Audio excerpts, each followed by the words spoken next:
乡土作家黄春明，伊唔但介意写作，也介意创作图片，而且伊上界新的册就是结合着猎纸来创作100图，结合现代诗甲手笔。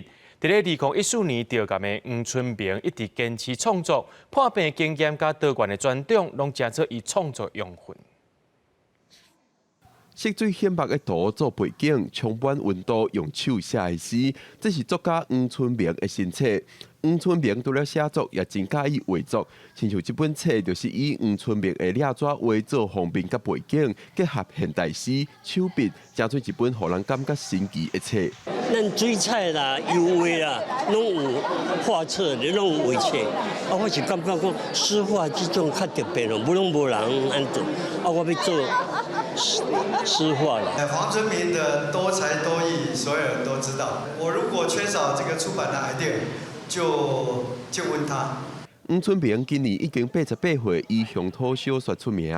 伊一作作品亲像后生的大仙翁仔、澎湖的滋味、看海的日子，拢是同人知的文学作品。黄春明就算2014年确诊淋巴癌，也是一直创作。对抗癌症的经验，也拢成做伊创作的养分。我是讲会翘起啊，我有做病中作乐，所以会当有做足济。 这个猎纸有一寡是我破病时离的，有写字啊，又感觉迄真趣味，啊，再甲下落。每一年的一天，我梦花总是袂记得转来摒扫天顶，只是我梦花徛伫溪边，甲天顶扫甲清清清。 伫新册分享会，作家向阳也到现场，用台语言黄春明的诗《挂梦花》。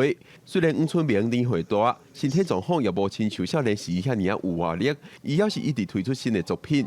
亲像这本册已经是黄春明今年的第3个出版品。讲到创作，黄春明就元气百足，感情当中展现伊对创作的爱甲坚持。记者郭文长随台北报道。